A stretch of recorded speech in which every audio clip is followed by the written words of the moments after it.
Jesus Cristo. Amém? Já está filmando? Amém? Glória a Deus.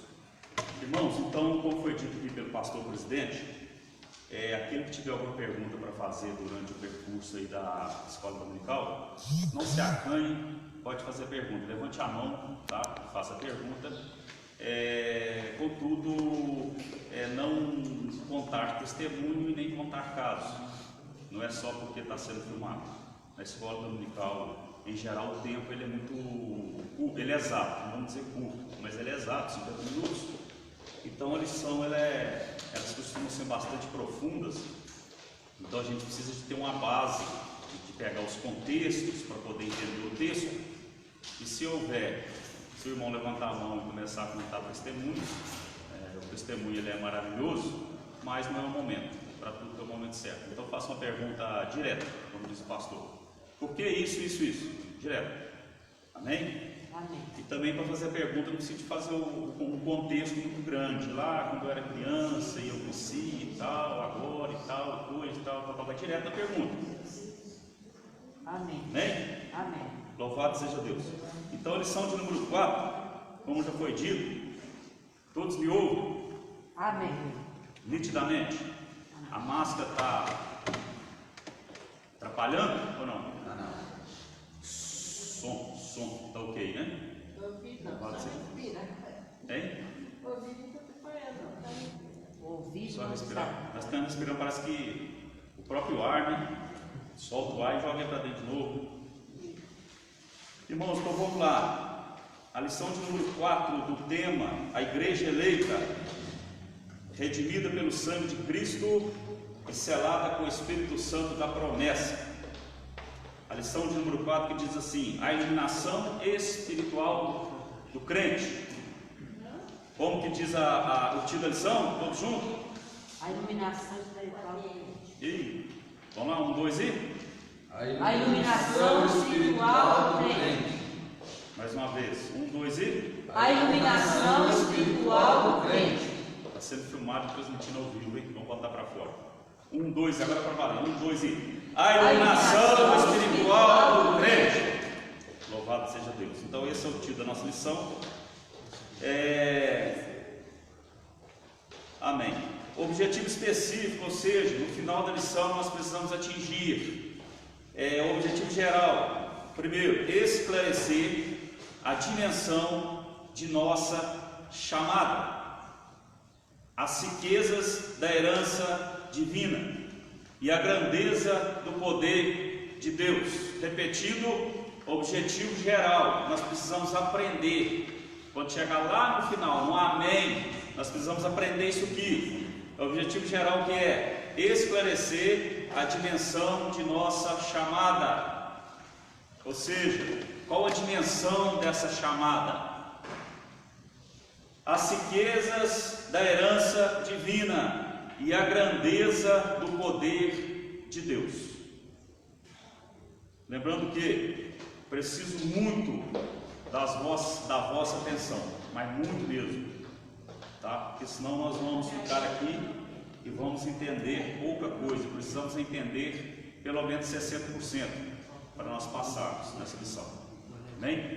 Então preciso muito da vossa atenção, da concentração aqui à frente, naquilo que nós vamos estar ministrando.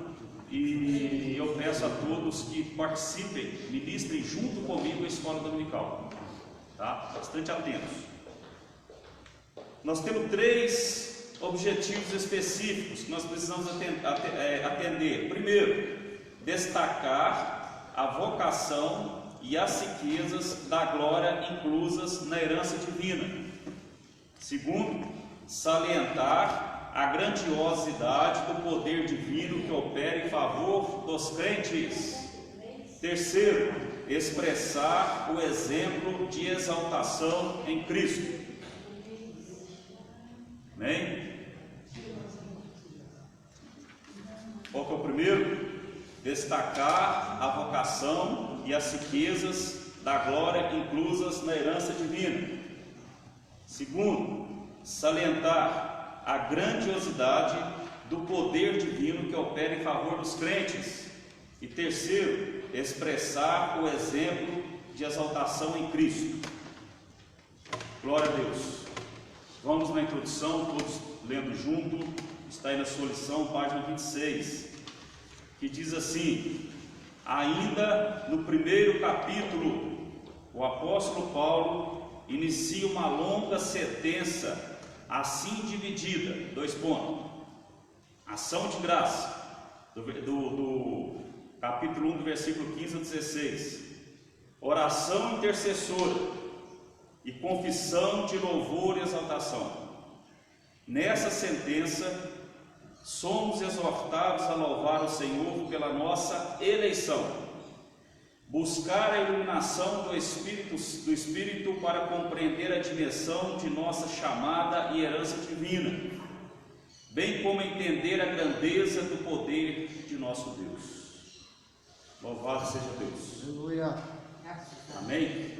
Glória a Deus. Glória a Deus. Então vamos lá. Nós estamos estudando qual livro? Qual?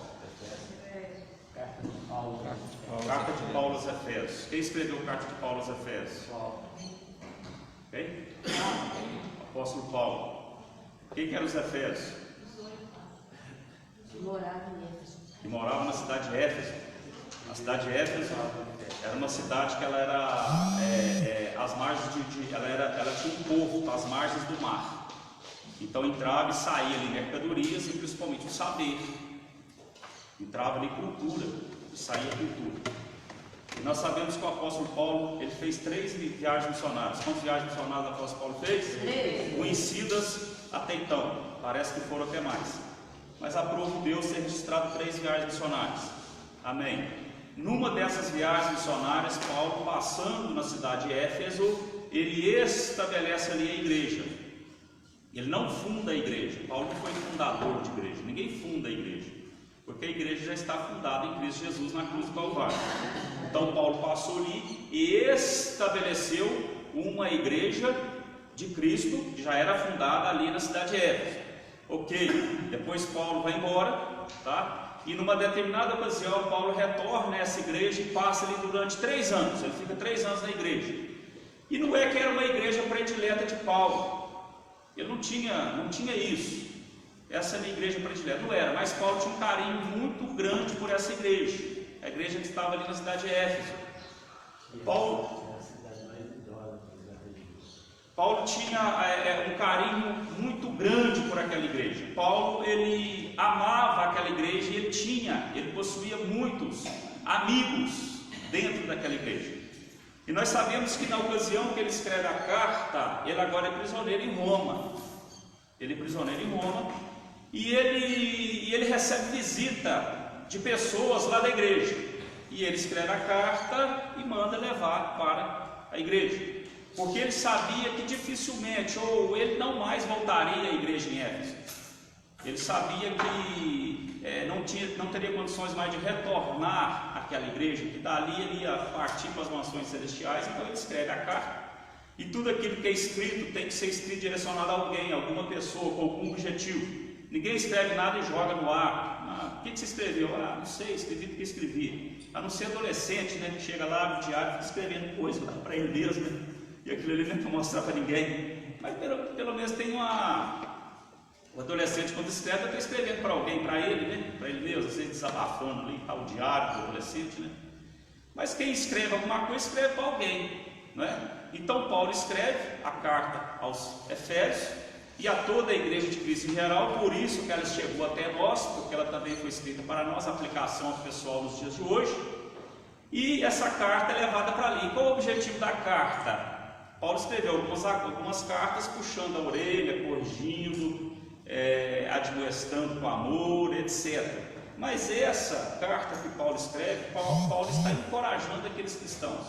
Paulo está dizendo para eles assim: vocês tiveram experiência com Cristo, vocês sabem o que Jesus fez na cruz do Calvário, aconteça o que acontecer. Eu não vou voltar aí mais, dificilmente eu voltarei, mas não larguem a fé, não larguem a Jesus. Aleluia.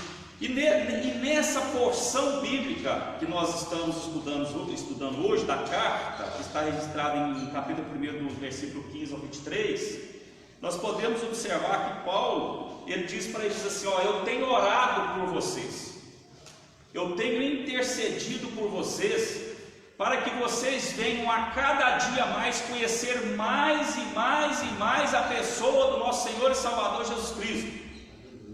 Eu tenho orado para que o entendimento de vocês sejam abertos a cada dia mais. E Paulo, no versículo 19 e 20, ele cita o poder de Deus. Deus tem todo o poder. Paulo está dizendo para eles: Deus é poderoso. Quando vocês estiverem passando por dificuldade, por problema, agora raciocine comigo, o que eu estou dizendo aqui, traduzindo a carta, não serve para nós nos dias de hoje? Por que serve para nós nos dias de hoje? Porque a Bíblia ela é viva, e por ela ser viva, ela é atualizada. E a carta ela é também para os cristãos dos dias de hoje. Então é interessante. Então Paulo está dizendo: Deus, ele tem todo o poder, e ele tem tanto poder que ele ressuscitou Jesus dos mortos e fez Jesus assentar a sua destra nas mansões celestiais e ser a cabeça da igreja. Isso que Paulo está dizendo para eles. Então ficai firmes, não abandone, não vacile na fé. Então é uma carta em que Paulo está encorajando aqueles irmãos. Paulo está fazendo com que a fé daqueles irmãos sejam aumentada, de que a fé daqueles irmãos seja avivada. Paulo está mostrando para eles aquilo que Deus fez por eles, aquilo que Jesus fez por eles. Então esse é o tema central da carta, amém?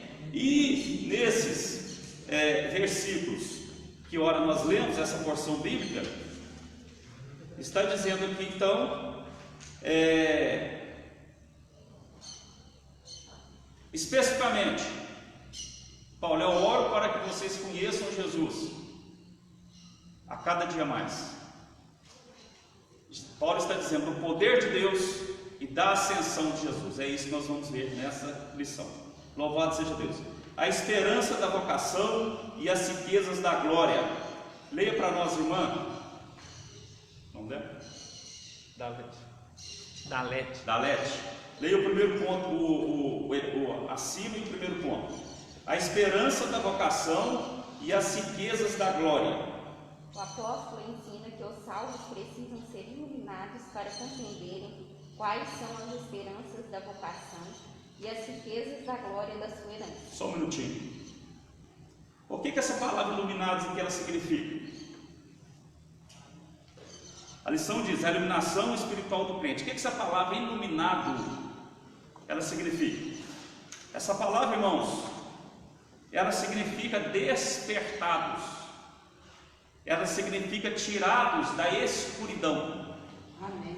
Ser mostrado, ser conscientizado. Então olha para vocês ver, o apóstolo ensina que os salvos precisam ser iluminados, ou seja, eles precisam ser conscientizados, tirados da escuridão, para compreender quais são a esperança da vocação. Vocação aqui no sentido de chamada. Vocação aqui no sentido de chamada. E as riquezas da glória da sua herança. Por que o apóstolo Paulo está dizendo aqui que precisam ser iluminados? Por que eles traz a palavra iluminados? Porque, irmãos, uma coisa é nós ter conhecimento, outra coisa é nós termos consciência. Consciência e conhecimento são duas coisas distintas. Embora para se ter consciência eu preciso ter conhecimento, eu atravesso o conhecimento para chegar até a consciência.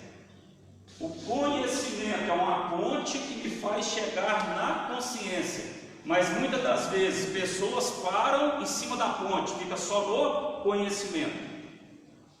Quando a Bíblia diz conhecereis a verdade, na realidade quer dizer tenha consciência da verdade, porque a consciência ela atinge um nível mental e espiritual mais profundo. Eu sempre gosto desses exemplos que eu cito. Eu estou com a minha filhinha lá no centro da cidade, e vou lá, compro uma bala, um bombom, né? A gente fala de picolé, mas tá frio, né? Vamos falar de bombom. Aí eu descasco o bombom para ela, tá? E lá vou andando, de repente eu vejo uma placa ali na frente. Seja educado, colabore com a cidade, jogue o lixo no lixo. Eu li a placa. A partir do momento que eu li a placa, eu tive Conhecimento. ok? Li a placa. Ela me trouxe, Conhecimento. mas aí eu descasco e jogo no chão. Eu tive consciência? Não.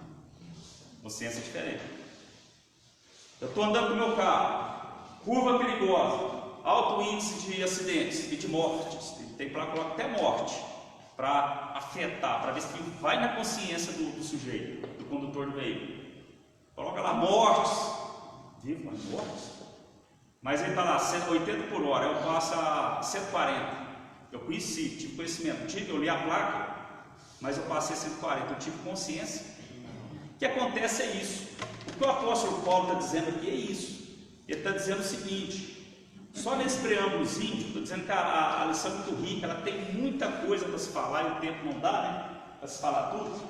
Olha o que ele diz: o apóstolo ensina que os salvos precisam ser iluminados, ou seja, precisam ter consciência para compreender.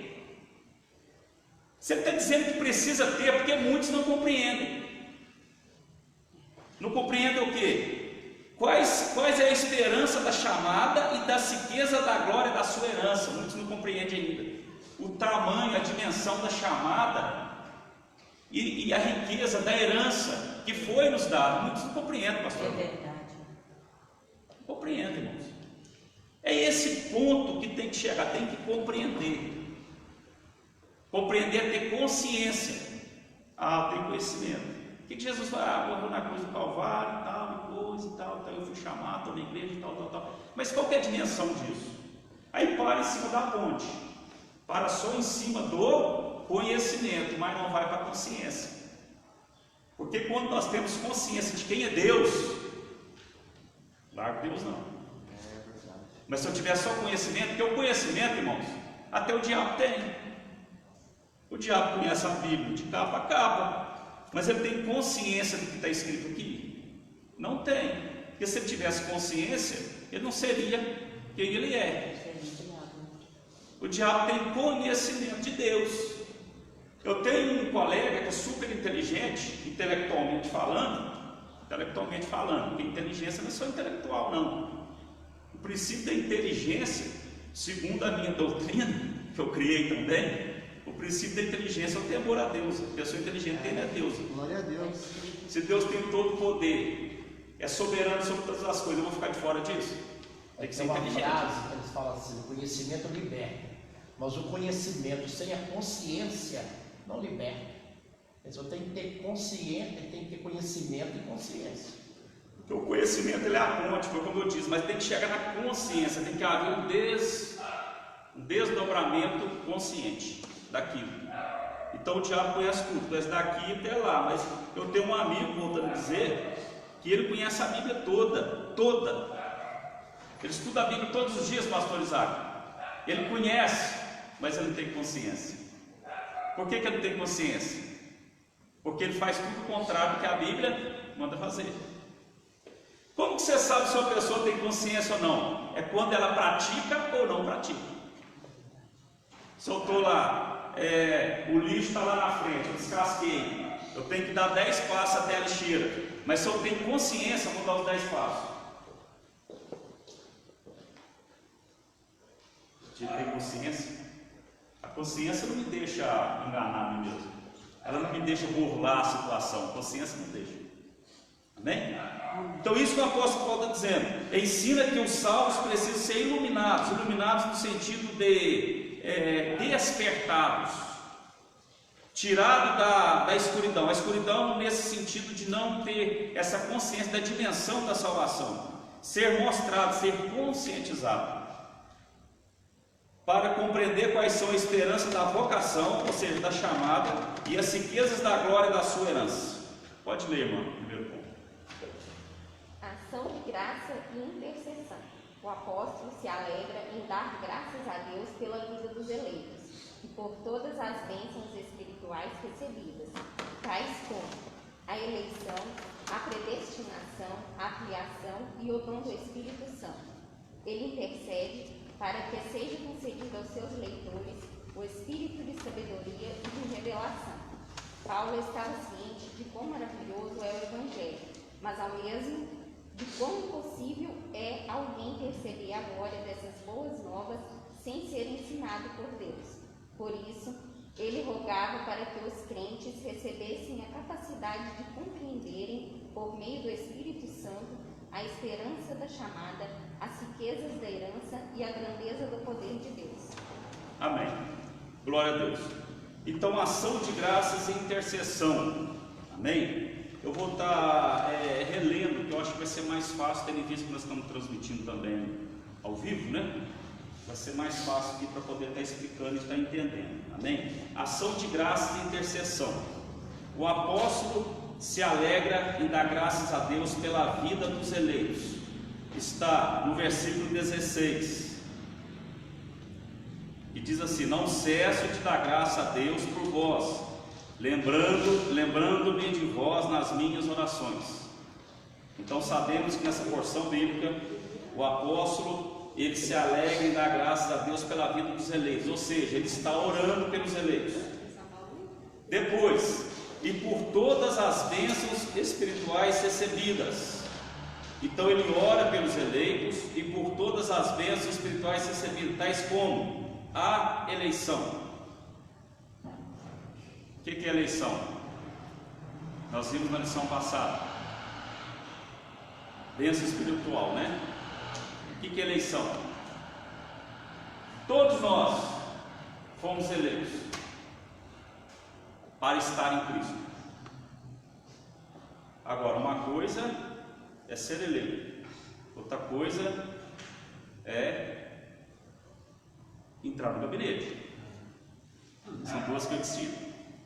Eleitos todos fomos, porque lá atrás, no jardim do Éden, quando Deus faz o plano, vamos dizer o plano B, de Jesus vir e restaurar novamente o homem que se separou de Deus através do pecado. Foi isso? O homem se separou. Veio o pecado, separou o homem de Deus. Ok. O homem morreu. Morte.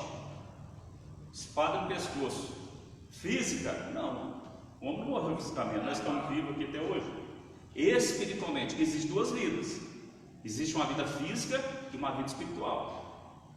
Do mesmo jeito que eu sou gerado na vida física, através de um homem e de uma mulher, através da questão física ali, do óvulo, do espermatozoide, etc., em que há a fecundação, e a partir dali a geração, na vida espiritual também eu preciso ser gerado.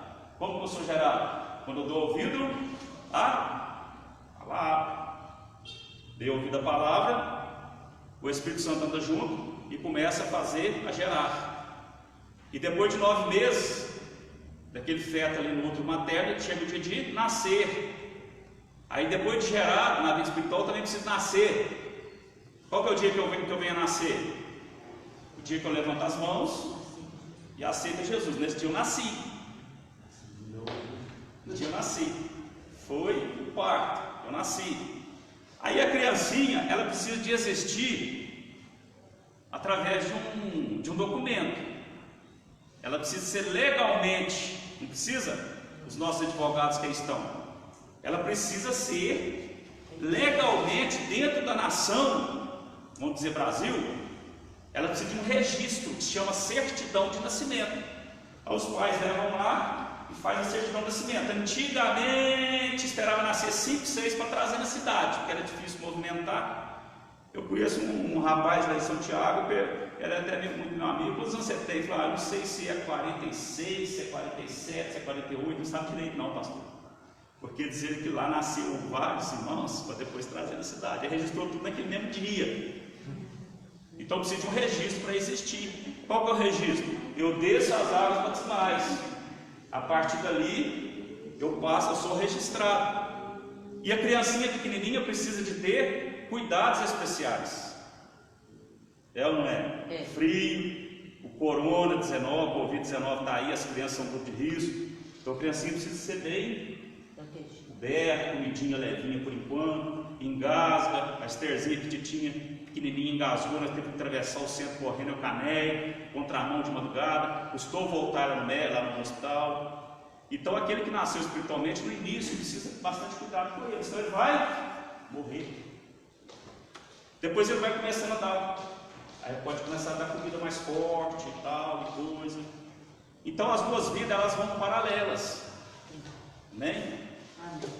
E na vida física, se eu não tomar cuidado, eu vou morrer. Aqui, ó, para que isso aqui? Isso aqui é medo da morte. Medo da morte. Eu estava fazendo o curso do CES lá em Finópolis, pastor, no mês de março, e foi lá o coronel médico dar uma palestra para nós sobre o Covid. Estava iniciando aquela onda, aquele negócio todo mundo ali, 40 alunos ali, tudo misturado, aquele negócio todo, alojamento pequenininho, pastor Isaac. Então você trocava de roupa lá, quase um em cima da caixinha do outro, aquele negócio todo, ok.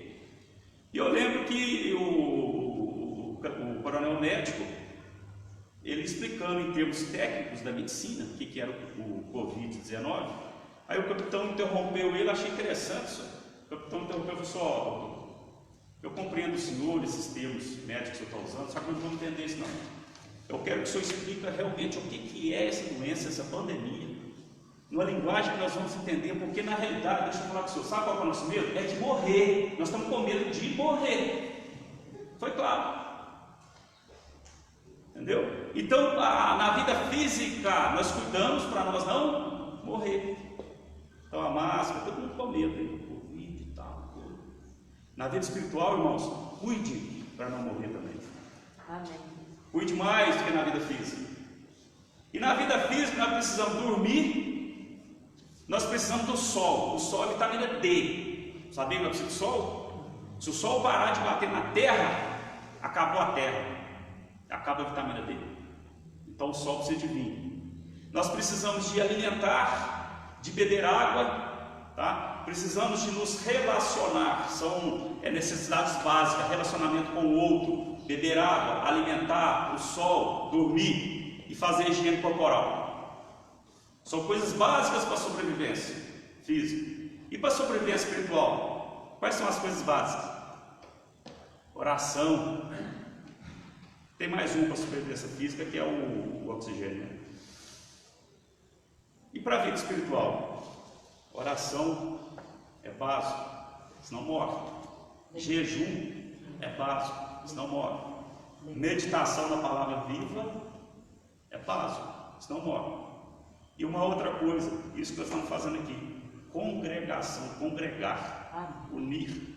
Porque unir é o seguinte: quando eu estou fraco, esse aqui me ajuda a levar a carga. E quando ele está fraco, eu ajudo ele, e vice-versa, um vai ajudando o outro. Por isso que é importante se unir para caminhar. Vocês que estão lá na minha casa, vai para você ver se você vai dar conta.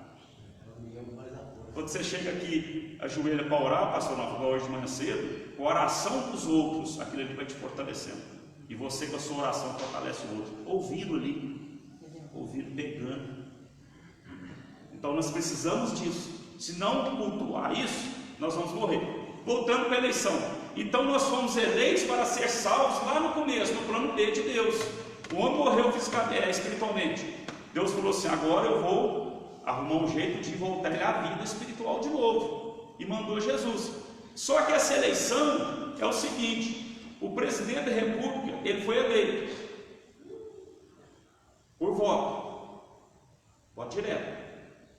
Ou o governador do estado. Agora, ele chegar lá e assinar, se tornando o presidente ou o prefeito ou governador, vai depender dele. Se ele quiser, bem; se ele não quiser, então isso é eleição.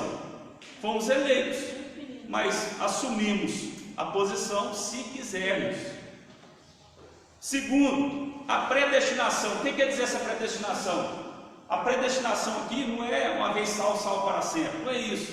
Nós sabemos que não é isso. A predestinação aqui é o seguinte: Deus, lá em Adão e Eva, Ele já predestinou a obra na cruz do Calvário. E ia acontecer, quisesse o homem sim ou não, quisesse o diabo sim ou não. O diabo não tentou barrar, mas só que já estava predestinado. É essa a predestinação. A predestinação da obra que Jesus faria. Glória a Deus. Quando lá atrás é batido na barriga da mulher, diz assim: o que está no ventre dela, mais ou menos assim que as minhas palavras, pisará a sua cabeça. Já está dizendo do Messias. Quando entra ali nos profetas, os profetas apontam o Messias. Isaías aponta o Messias o tempo inteiro. Por isso é considerado o profeta messiânico. Aponta por quê? Porque já está predestinado a obra da salvação. A casa está predestinada a ser feita. Não é que todos vão entrar nela, porque todos entrar nela ou não, aí depende do livre arbítrio. Muito simples assim. A filiação, o que é a filiação? Sermos filhos de Deus, e não somente criaturas. E o dom do Espírito Santo. Então o apóstolo se alegra da graça a Deus pela vida dos eleitos e por todas as bênçãos espirituais recebidas, tais como as bênçãos espirituais, a eleição, a predestinação, a filiação e o dom do Espírito Santo. O que seria o dom do Espírito Santo nesse contexto? Seria o selo do Espírito Santo. O que é o selo do Espírito Santo? Na época de Jesus, quando eu comprava a mercadoria vinha selada, dizendo que ela era minha. Então, quando eu aceitei a Jesus, o Espírito Santo vem e nos sela, dizendo que nós somos de Deus. E o Espírito Santo também ele tem outra finalidade. Ele tem a finalidade da penhora. Essa que é super interessante. Você sabia disso? Quem assistiu a lição retrasada que nós tivemos o privilégio de lecionar, nós falamos da penhora do Espírito Santo. Eu gostaria que o irmão tornasse a frisar isso aí. O que é a penhora? Quando eu vou lá no banco e pego o dinheiro emprestado, o que o banco vai pedir? Vai pedir uma penhora. Se eu tenho uma casa, eu deixo a casa penhorada. A casa penhorada ao banco significa que o banco diz para mim: se você tem a obrigação de pagar a dívida, se você não pagar, a casa passa a ser minha. Deus nos encheu de bênçãos espirituais: salvação, vida eterna, 7 bênçãos espirituais. E Deus é tão justo, tão correto, que Ele mandou a penhora, que Ele entregou a penhora, Ele mandou o Espírito Santo. Ele disse assim: o Espírito Santo vai ficar no meio de vós, como prova de que eu vou cumprir as bênçãos. Glória a Deus. Se eu não cumprir as bênçãos, vocês pegam o Espírito Santo e fazem o que vocês quiserem, ele é de vocês fazem dele o que vocês quiserem. Mas ele é a prova que eu vou cumprir as bênçãos. Ou seja, depois que eu cumprir as bênçãos, o Espírito Santo volta para mim. Depois que eu pago a dívida no banco, a casa passa a ser minha de novo. Eu deixo a casa como penhora, como algo que vai garantia. O Espírito Santo vem como garantia. É interessante, irmãos. Interessante essa linha de raciocínio. Pensa para vocês verem. Deus é tão bom, tão justo. Ah, Senhor, que prova eu tenho que o Senhor vai cumprir as promessas? O Espírito Santo está no meio de vós. Aleluia. Essa é a prova. Glória a Amém? Deus. Irmãos, Ele intercede para que seja concedido aos seus leitores o espírito de sabedoria e de revelação. O que seria o espírito de sabedoria e de revelação? Conhecer a Cristo. Foi o que eu disse. Conhecer mais e mais a Cristo. Paulo estava ciente de quão maravilhoso é o Evangelho, mas ao mesmo de quão impossível alguém perceber a glória dessas boas novas sem ser ensinado por Deus. Por isso ele rogava para os crentes, para que os crentes recebessem a capacidade de compreenderem, por meio do Espírito Santo, a esperança da chamada, as riquezas da herança e a grandeza do poder de Deus. O que ele está dizendo aqui? de quão impossível alguém perceber a glória dessas boas novas sem ser ensinado por Deus. Ou seja, o apóstolo Paulo ele diz que o homem natural não compreende o homem espiritual. Paulo sabia que lá na igreja de Éfeso tinha pessoas lá que não precisavam evoluir muito. Paulo sabia que lá tinha pessoas que não estavam compreendendo isso aqui, a esperança da chamada, a riqueza da herança e a grandeza do poder de Deus. Tinha pessoas que não estavam compreendendo. E ele faz o convite àquelas pessoas a saírem do mundo físico e irem para o mundo espiritual. Nós precisamos fazer isso, irmãos.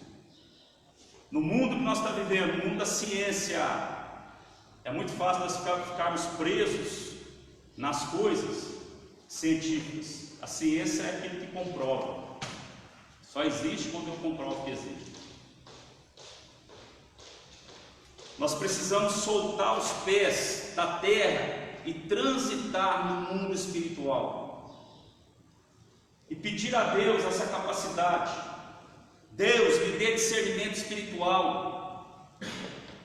Deus, me faz sentir a sua presença, até experiência com o Senhor. Paulo está dizendo isso. Está dizendo assim, sai do mundo físico e vá para o mundo espiritual, senão vocês não vão conseguir compreender, ter a consciência de quem é Deus.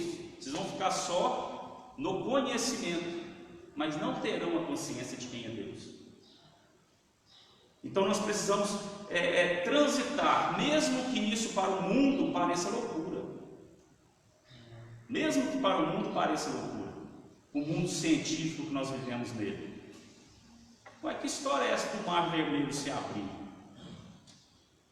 Que história é essa de Jesus morrer, depois de 3 dias se ressuscitar, de Lázaro, depois de quantos dias? 4 dias, cheirando mal, ressuscitar? Que história é essa? Que história é essa de Jesus vir nas alturas e a igreja ser arrebatada, sumir do nada? Que história é essa? Para o mundo físico, para o mundo científico, isso é loucura. Alguns ingressos eu vou ter que dizer que uma ventania do ponto separou as águas. Separou as águas.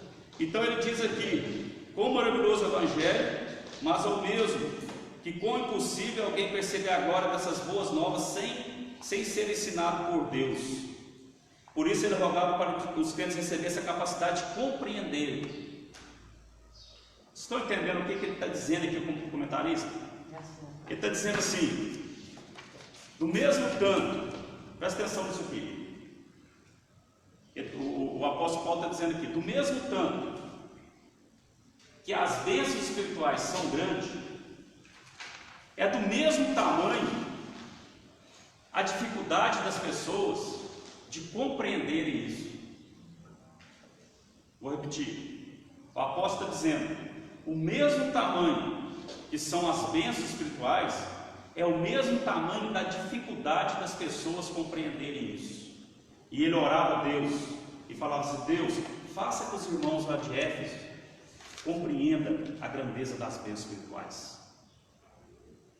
Agora, qual que é o exercício que nós precisamos fazer para compreender a grandeza das bênçãos espirituais? Qual que é?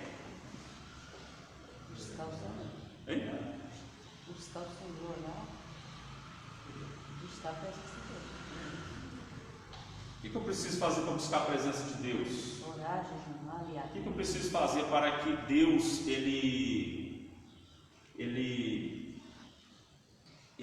trabalhe na minha vida e através do Espírito Santo eu compreenda essa grandeza? O que eu preciso fazer? Irmãos, sabe o que eu preciso fazer? Meditar na vida. Isso, na realidade, é um milagre. Essa compreensão nossa é um milagre.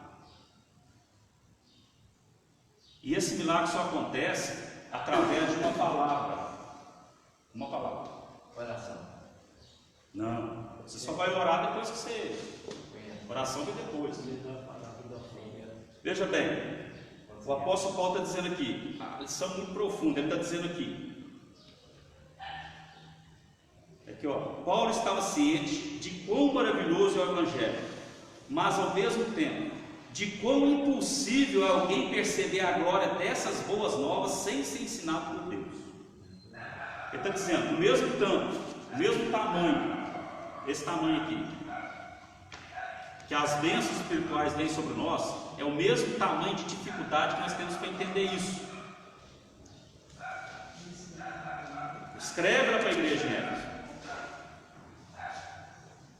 Aí eu pergunto aqui nessa manhã, o que nos faz entender essas bênçãos? O que nos faz ter um conhecimento de Deus, ter comunhão com Deus? O que nos fez chegar até Deus? Aí eu disse, milagre da conversão. A palavra não entra, o Espírito Santo entra dentro, junto, e há o milagre da conversão. Ok, há o milagre da conversão. Mas isso só acontece através de uma atitude minha, que eu disse, uma palavra. Ela vem antes do crer. Essa palavra vem antes do crer.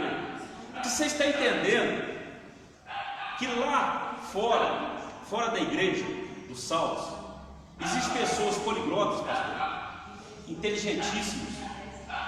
Existem doutores, existem pessoas que marcaram a história, como Freud, como Galileu, como Copérnico, o próprio Darwin. Mas se você ler a biografia deles, você entende que eles não chegaram a esse conhecimento aqui, que Paulo está dizendo.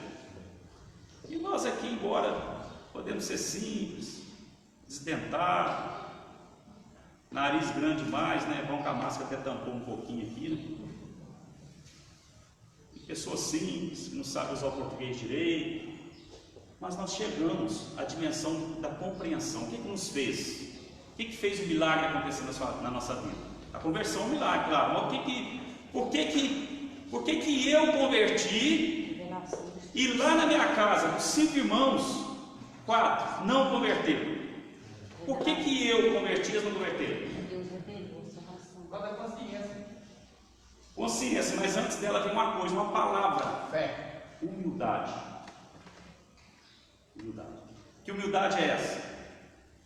Eu olhar e falar assim: eu, sozinho, com as minhas próprias forças, com as minhas mãos, com o meu braço, com o meu dinheiro, com o meu título, eu não vou chegar a lugar nenhum, eu não sou nada.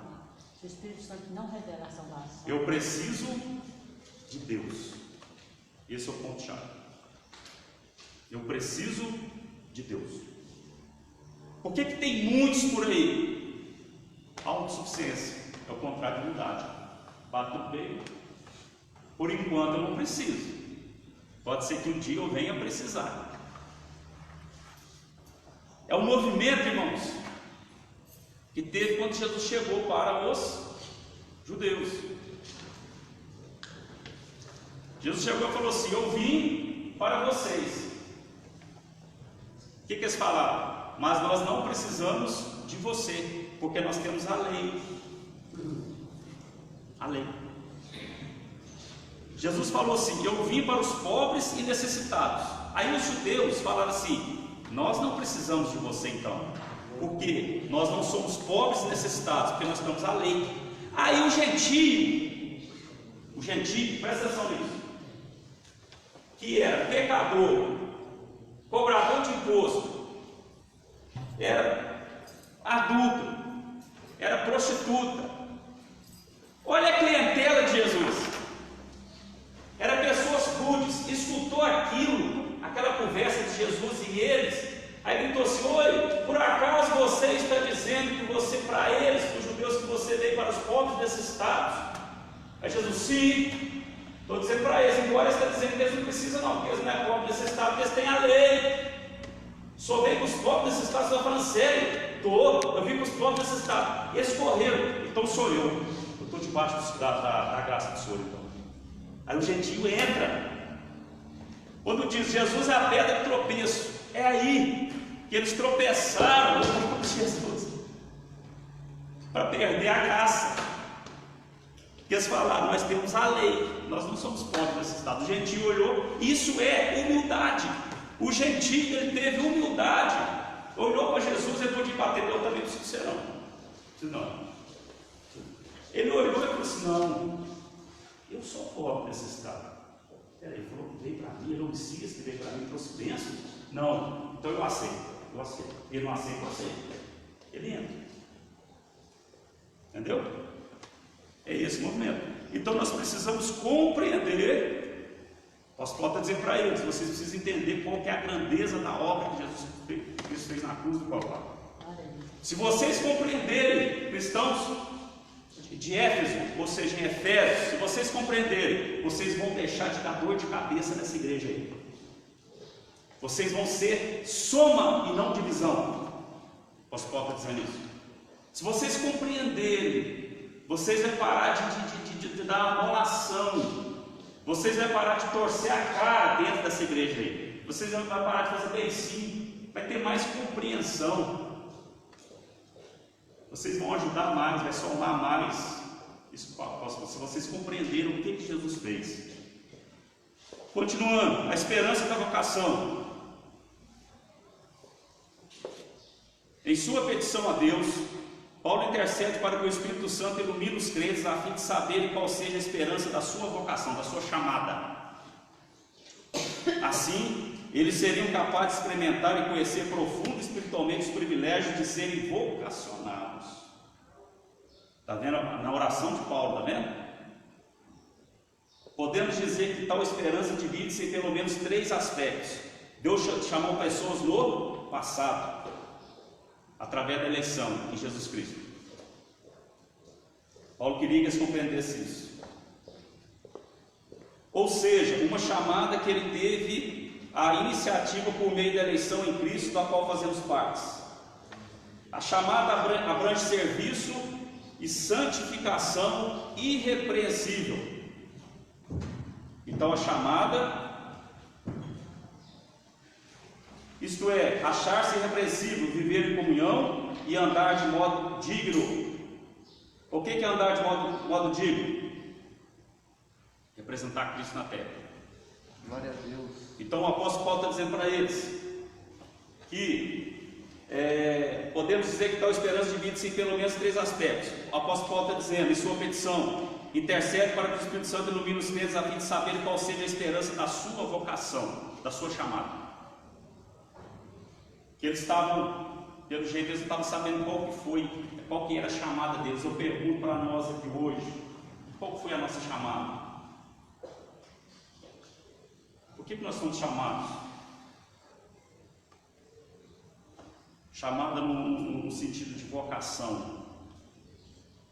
Para vivermos, irmãos, um cristianismo completo, amplo, puro. Não é um cristianismo tropeçando pelas pernas. Não. Nós somos chamados para fazer a diferença. A diferença. Nós somos chamados para somar no reino de Deus. Isto é, achar-se irrepreensível. Para isso nós precisamos achar, nós precisamos servir e santificação. Isto é, achar-se irrepreensível. Viver em comunhão e andar de modo digno. O que é andar de modo digno? Nós somos representantes de Cristo na terra. Uma vez eu trabalhava numa cidade, pastor Ronaldo, teve um grande evento da cidade, o comandante me chamou e falou assim: Wellington, pois não, você vai me representar nesse evento. E eu era um soldadozinho, recém-formado, sabia nem aonde eu estava ainda, dentro daquela farda. E eu fui representar o meu comandante no grande evento da cidade. E cheguei lá, eu me postei como quem? Foi como elas. Me postei como comandante. A postura, não soberbo, mas a postura do comandante. Por quê? Porque eu estava representando o comandante. E eu comecei a pensar como que o comandante sentaria aqui nessa cadeira. E comecei a pensar como, se for dar a palavra ao comandante aqui, o que ele iria falar. E pensei, como que seria a farda do comandante nessa reunião? E ajeitei minha farda, pastor. Eu creio que o comandante é com a farda muito bem passada, muito alinhadinha. E ajeitei. E qual que seria a postura dele na hora da mesa de alimentação? Como que ele faria? Representante de Cristo na terra, irmãos. Tudo que eu vou fazer, como que Cristo iria fazer aqui no meu lugar? Verdade. Representante. Deu para entender, né? Glória a Deus. Então é isso. E o terceiro, a riqueza da glória de sua herança. Na oração, o apóstolo pede para que os crentes entendessem, na oração, o apóstolo pede para que os crentes entendessem as riquezas da glória da sua herança. A expressão sua herança enfatiza o que Deus deu aos seus eleitos, ou seja, o plano da salvação. Plano da salvação. Já o termo riqueza refere-se às maravilhosas bênçãos que acompanham o plano da salvação, tais como o perdão dos pecados. O apóstolo Paulo está dizendo para eles assim: o plano da salvação foi entregue a vocês, e com o plano da salvação vem as riquezas espirituais, incluindo o perdão dos pecados. Quem tem poder para perdoar pecado? Jesus. É o presidente Bolsonaro? É o presidente dos Estados Unidos? É a União Europeia? São os tigres asiáticos? É o doutor fulano de tal? Quem tem poder para perdoar pecado? Jesus Cristo. E conta aquela passagem de Jesus, né? Toma sua cama e anda. Mas houve ali uma oração, né? Perdoados são os seus pecados. Pô, mas falar, mestre, falar, tem um papagaio fala, né? Para vocês saberem que eu tenho autoridade para perdoar pecados, então vejam bem, toma sua cama e anda. Ele levantou e saiu andando. Glória a Deus. Quem tem poder para perdoar pecado? Só Jesus. Isso, Jesus, irmãos. Aleluia. Os outros podem ter qualquer poder que quiser, o evangelista Frederico, mas para perdoar pecado, Só Jesus. então o perdão dos pecados, a adoção de filhos e as bênçãos que serão desfrutadas no porvir, como por exemplo, vermos a Deus, a Cristo e o adorarmos. Assim, no dia aprazado, os fiéis estarão reunidos nas bodas do Cordeiro. Então os salvos tomarão posse da herança preparada desde a fundação do mundo. Glória a Deus. A sobreexcelente grandeza e força do poder divino. É outra coisa que Paulo diz para eles. Primeiro ele diz a esperança da vocação e as riquezas da glória. Depois ele fala sobre o sobreexcelente grandeza da força do poder divino. O poder divino é imensurável e nada pode detê-lo. Em sua carta, Paulo se esmera no esforço de traduzir a grandiosidade e eficácia desse poder que opera em favor dos crentes. A sobreexcelente grandeza de seu poder. O apóstolo orou para que os salvos pudessem entender a sobreexcelente grandeza do poder de Deus. Eu não sei, irmãos. Eu não sei. O que estava acontecendo na igreja em Éfeso?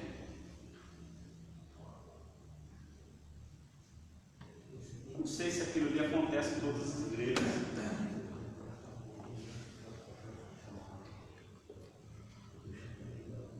Pastores que estão aqui, evangelistas. Eu não sei. Ou o negócio ali estava muito bom, ou o negócio ali estava muito ruim. Pastor Isaac.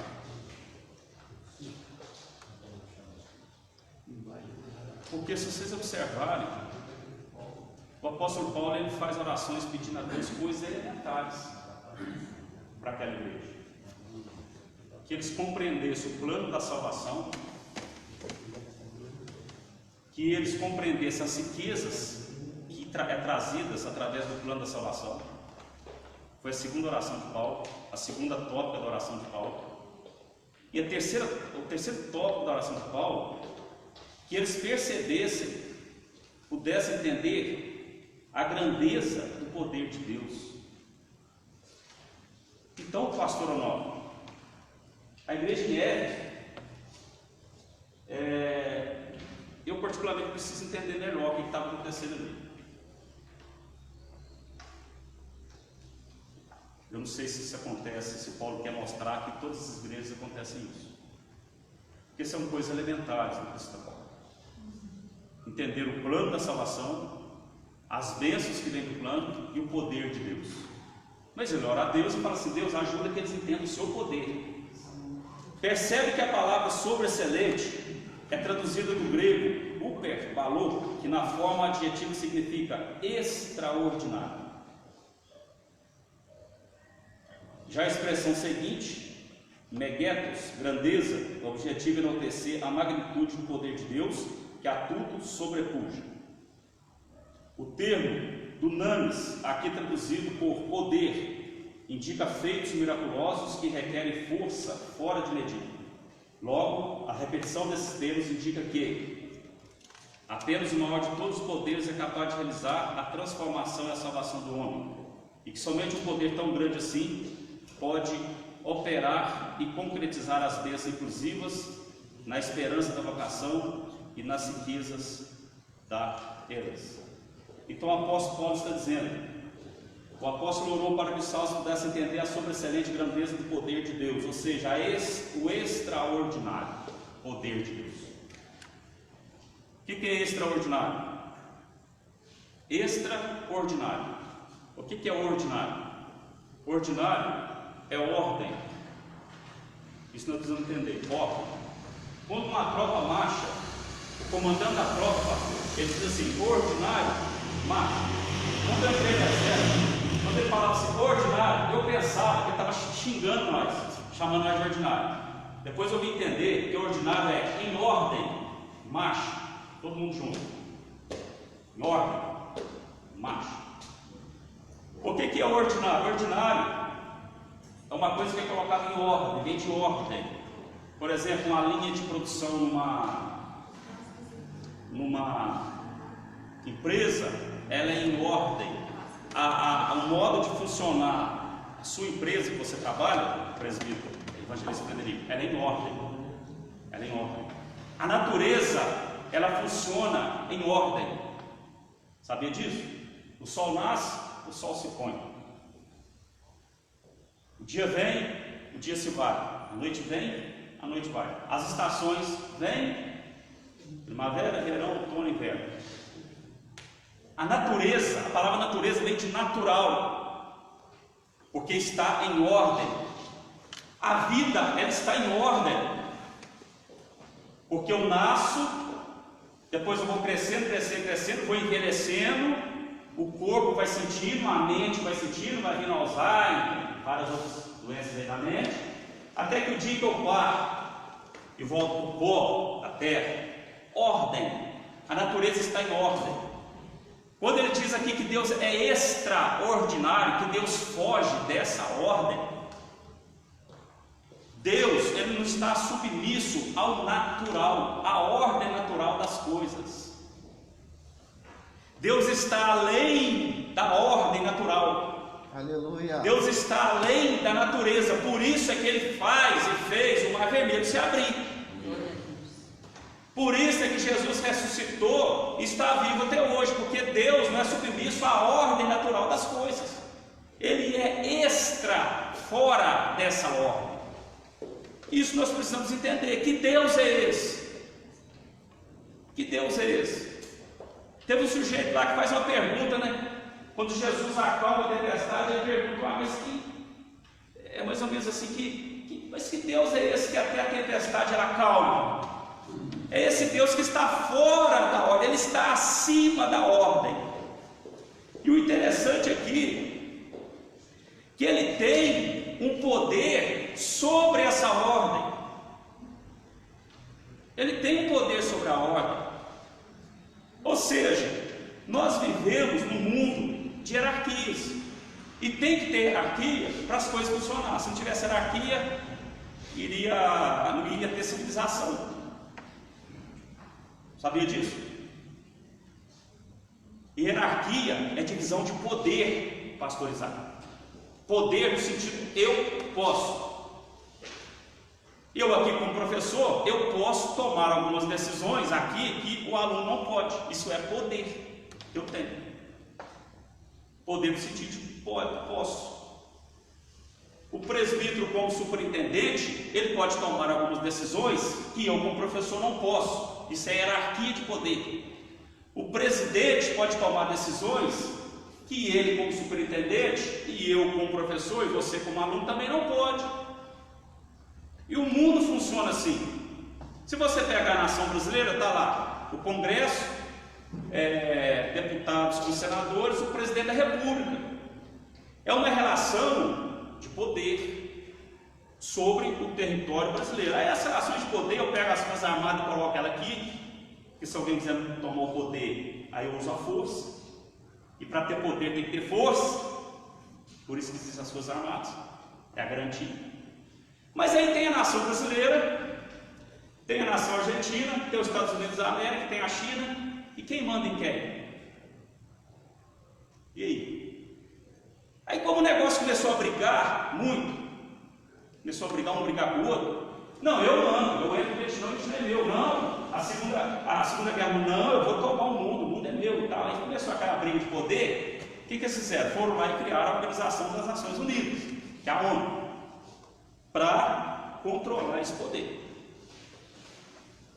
E a ONU controla mais ou menos o poder, porque tem nação que se respeita a ONU. A ONU ela é política, ela age no diálogo, ela não quer guerra.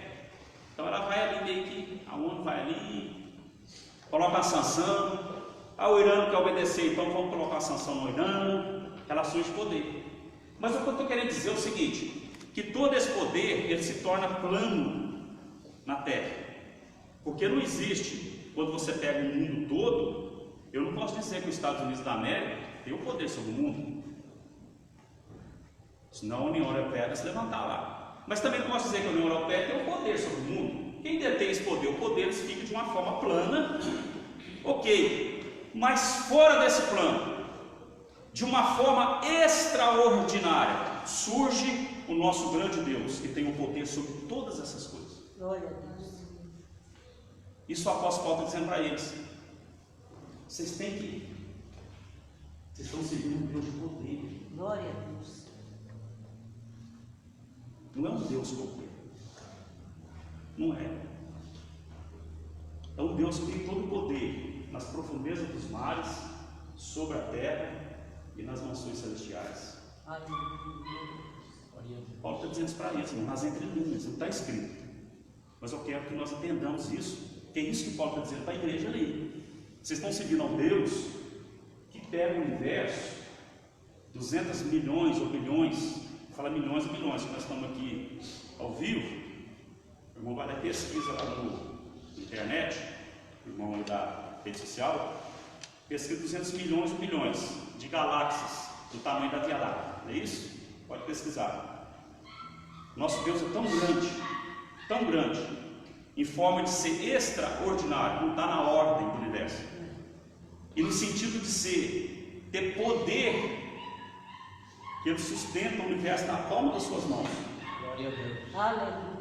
E eu ouvi um pregador uma vez ele pregar, interessante, que dizendo que mesmo o universo nas palmas da mão de Deus, para Deus enxergar o universo, imagina o que havia lá. É o Sol, os planetas que giram o Sol, a Lua forma uma galáxia, o sistema solar, que é chamado de Via Láctea.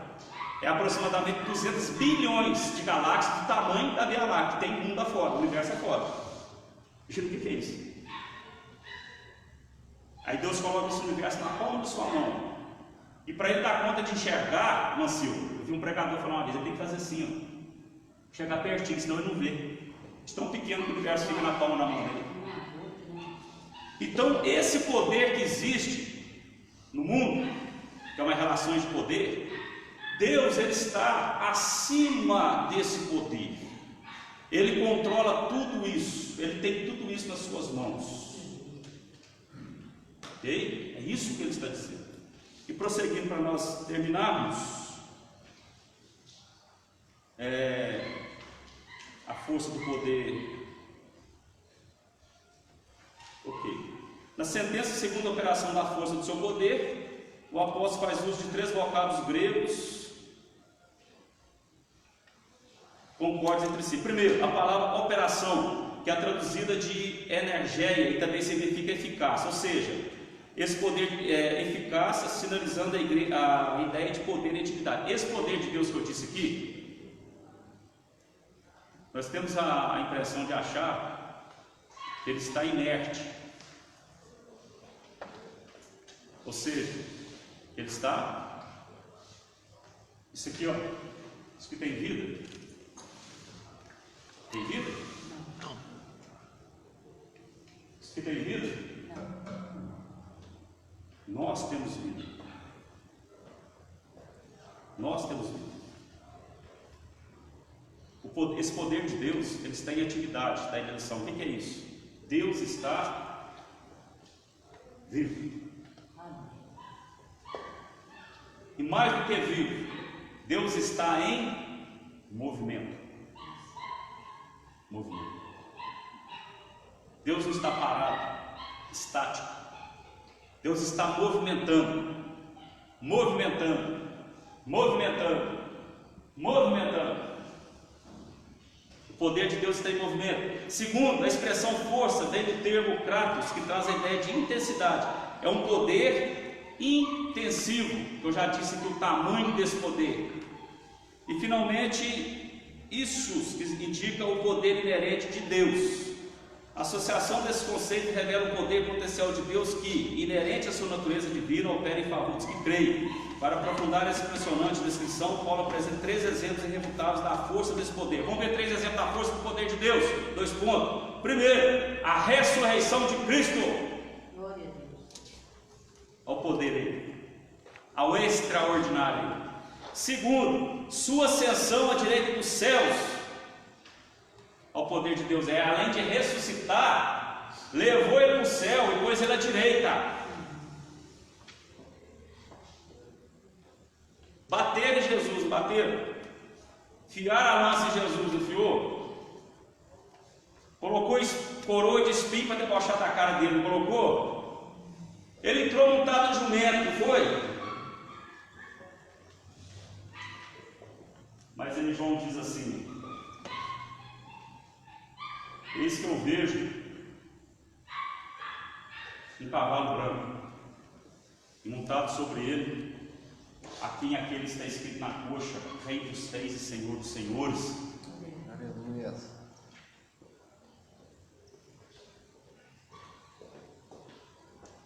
Amém? Sua ascensão à direita de Deus, sua elevação acima de todo o domínio. Todo o domínio. Quem que domina a política de Cláudio? O dia da conversa para a pessoa falou assim: se o fulano entrar para o lado ciclano, a política está ganha, irmãos. Porque ele domina a política de Cláudio. Quem domina a política no mundo? Quem domina a economia mundial? Quem domina as forças armadas mundial? Estados Unidos da América? Não importa. Deus está acima de todo domínio. Todo domínio. E finalizando, Cristo, nosso exemplo de exaltação. Nesse ponto veremos 3 aspectos de exaltação de Cristo que atestam a grandiosidade do poder de Deus, disponível também aos crentes. Cristo, as primícias dos que dormem. Paulo enfatiza que o poder de Deus se manifestou em Cristo, ressuscitando dos mortos. De fato, o Novo Testamento descreve a ressurreição de Cristo como obra do poder de Deus. Ao ressurgir dentre os mortos, Cristo foi feito as primícias dos que dormem. Assim sendo, a ressurreição de Jesus é garantia de que seremos ressuscitados. O mesmo poder que ressuscitou a Cristo está disponível também aos salvos. Desse modo, os crentes vencerão a morte e se erguerão gloriosamente de seus sepulcros para reinar com Cristo eternamente. Sei que nosso tempo está escasso, mas isso aqui eu não posso deixar de falar. A única coisa que eu vou comentar aqui ainda, depois eu vou só ler, a questão da morte. O grande problema da humanidade se chama morte. Morte significa fim, término, O homem não está pronto para o fim. O homem não está pronto para o término. Principalmente o homem do século XXI, pós-modernidade. Por isso que envelhecer nos dias atuais é tão difícil. Quando você fala em término, é tão difícil. Por isso que a cultura hoje é a cultura do jovem, do jovial, é a cultura da juventude, é a cultura da saúde é o que interessa, o resto não tem pressa. Então a cultura ela tende, ela caminha para esse lado. Porque o grande problema da humanidade se chama morte. Quando o homem descobriu que ele é um ser que iria morrer, criou-se dentro dele um buraco chamado vazio existencial. Vazio da existência. Por mais que o homem tem dentro dele um vazio da existência. Então a morte ela é muito forte.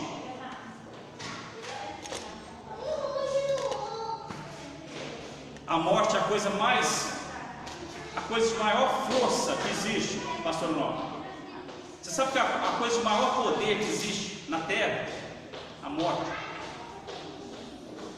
Deus, para mostrar que Ele tem todo o poder, Ele chega e elimina a morte. E faz Jesus ressuscitar. Glória a Deus.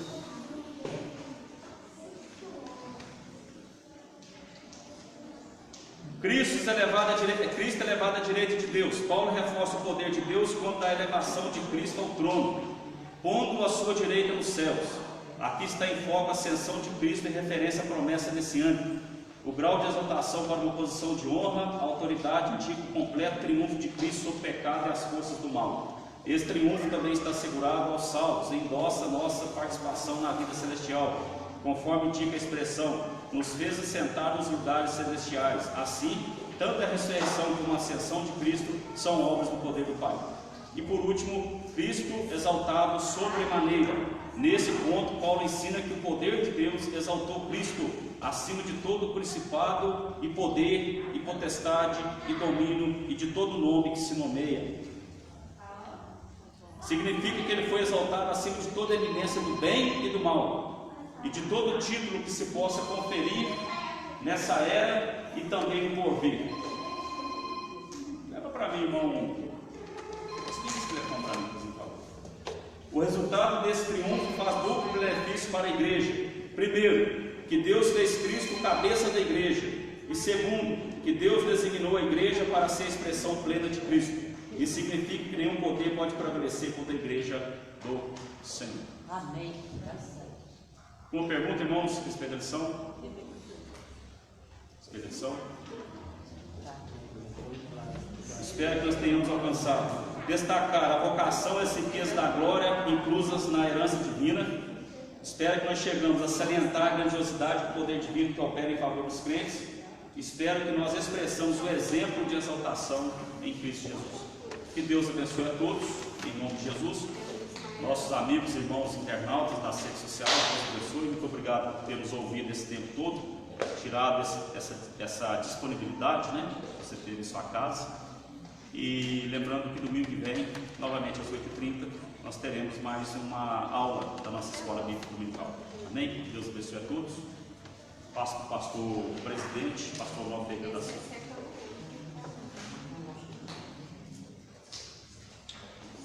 Meus irmãos, paz do Senhor.